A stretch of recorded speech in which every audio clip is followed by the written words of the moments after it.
عصمت چغتائی کا افسانہ باورچی۔ میرا باورچی، کاش ان غرور میں ڈوبے ہوئے الفاظ کو منہ سے نکالنے سے پہلے انسان اتنا سوچ لے یہ دنیا پانی ہے، مورخ یہاں کوئی کسی کا نہیں، 2 دن کی چاندنی اور پھر گھور اندھیرا، میرا تیرا کچھ نہیں، تو پھر باورچی جیسی ناپائیدار ہستی جو چلتی پھرتی چھایا ہے، آج یہاں کل وہاں، کسی کی کیسے ہو سکتی ہے؟ بیٹے آج مزے سے قورمہ متجن اڑا رہے ہیں تو کل ایک ٹکڑے کو محتاج ہوٹلوں کی دربدر خاک چھان رہے ہیں، ابھی یہ سوچ ہی رہے ہیں کہ اتوار کو جو دوستوں کی دعوت کی ہے اس میں شاہی ٹکڑے اور فرنی کافی ہوگی یا 2-4 انگریزی مٹھائیاں بھی بنوا لی جائیں، باورچی تو ہے ہی، کیوں نہ لوگوں پر روک ڈال دیا جائے۔ لیکن اچانک اطلاع ملتی ہے کہ باورچی کو شریف، بامروت اور پیارے ہمسائے نے 5 روپیہ زیادہ دے کر ہضم بھی کر لیا، جیسے چیل چھپٹا مار کر پنجوں میں بچہ دبوچ لے جاتی ہے اور غریب مرغی آہوزار کرتی رہ جاتی ہے۔ بالکل اسی طرح بے کس و لاچار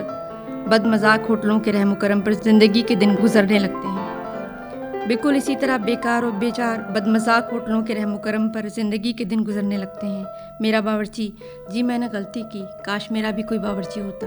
یہاں اس گھر میں جس کا کرایہ میں ادا کرتی ہوں، بے شک یہ جناتی قسم کا باورچی رہتا ہے، جس کی ملکیت تو توا چولہا وغیرہ ہے، اس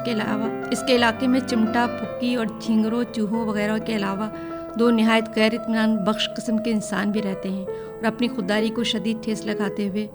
ان 2 ہستیوں میں سے ایک تو خود میری گناہگار شخصیت ہے اور دوسری میرے خدائے مزاجی کی ہے۔ شاید پڑھنے والوں کو شبہ ہو رہا ہے کہ باورچی انتہا درجے کا گستاخ، غیر مہذب، مرکھنا ہوگا، جی نہیں، ساری مصیبت تو یہی ہے کہ وہ خطرناک حد تک مہذب، فرمانبردار اور کم سخن ہے۔ لوگ کہیں گے تو پھر یقیناً میرا دماغ کچھ خراب ہے، جی نہیں، جہاں تک مجھے معلوم ہے نہ تو دماغ خراب ہے اور نہ ضرورت سے زیادہ چھوٹا، گو کہ اگر آپ میرے باورچی کی رائے لیں تو وہ یقیناً رفع عام کی غرض سے مجھے پناہ کر دینے یا کسی دماغی ہسپتال میں داخل کرنے کا مشورہ دے گا۔ ہاں تو کاش یہ باورچی اور دوسرے باورچیوں کی طرح ذرا بدتمیز، تھوڑا سا گستاخ اور ضدی ہوتا تو زندگی کتنی دلچسپ اور بے تکلف گزرتی۔ اگر وہ تھوڑا سا غیر مہذب ہوتا تو میں کتنی آسانی سے کرسی پہ اکڑو بیٹھ کر کھانا کھا سکتی، کیونکہ مجھے اس طرح کھانا کھانے میں لطف آتا ہے۔ مگر کیا ہوتا، جو ہی میں کرسی پہ آلتی پارتی مارتی ہوں، اسے یا تو جادو کے زور سے پتہ چل جاتا ہے یا اس نے بیرے کو رشوت دے کر جاسوسی پہ مقرر کیا ہے۔ وہ میری جا کر شکایت کرتا ہے اور وہ کسی نہ کسی بہانے سر جھکائے، آنکھیں نیچی کیے، پشت پر ہاتھ باندھے نازل ہو جاتا ہے، گویا اگر اس کی شرارت بیچ میں حائل نہ ہوتی تو اس کے پکائے ہوئے کھانوں کی توہین کے پاداش میں مجھے کرسی پر سے دھکا دے کے گرا دیتا۔ اب میں لاکھ چاہتی ہوں کہ ڈٹائی لا دے، ویسے ہی بیٹھی رہوں، مگر نہ جانے کون سی مقناطیسی طاقت سے بے جان ہو کر میرے پیر خود بخود کرسی سے پھسل کر سرنگو ہو جاتے ہیں۔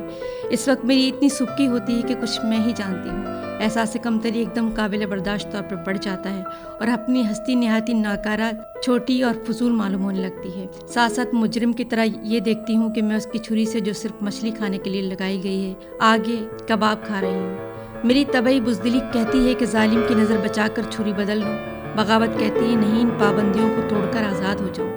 چنانچہ غلط چھری سے غلط کھانا کھانے پر نہایت استعمال سے مصر رہتی ہوں۔ میں ترقی پسند ہوں، کسی کی حکومت سہنا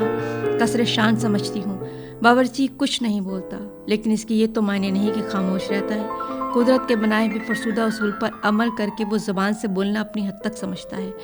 مگر اس کا جھکا ہوا سر، تعصب سے ہلتا ہوا ہاتھ میں اس نظارے کی تاب نہ لا کر جھک جاتی ہیں، کندھے نفرت اور حقارت سے متاثر ہو کر چھٹک دیتے ہیں، جس طرح بلی کو دیکھ کر چوہا پست ہو جاتا ہے۔ میری بھی تمام قوتیں شل پڑ جاتی ہیں، چھری کانٹے رسیاں توڑا کر ہاتھوں سے بھاگنا شروع ہو جاتے ہیں اور ایسا لگتا ہے کہ آلو کے کباب نہیں بلکہ چھک مار رہی ہوں۔ تھک کر چھری کانٹے کو سیدھا سیدھا پلیٹ میں لٹا دیتی ہوں۔ خدائے باورچی خانہ کے اشارے سے بیر الملک الموت کی طرح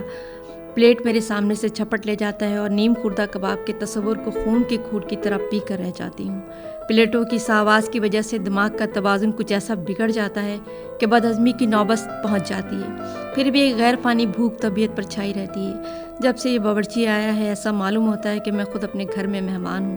خیر اگر اتنی ہی بات ہوتی تو صبر آ جاتا، دل کو سمجھاتی کہ دنیا بھی تو ایک سرائے ہے، ہم سب مہمان ہی تو ہیں، نہ جانے کب سفر کی تیاری شروع ہو جائے۔ مجھے اس سفر سے قطعی انکار نہیں، لیکن یہ بھی نہیں چاہتی کہ قبل از وقت لشتم پشتم بھاگ نکلوں، خودکشی گناہ ہے۔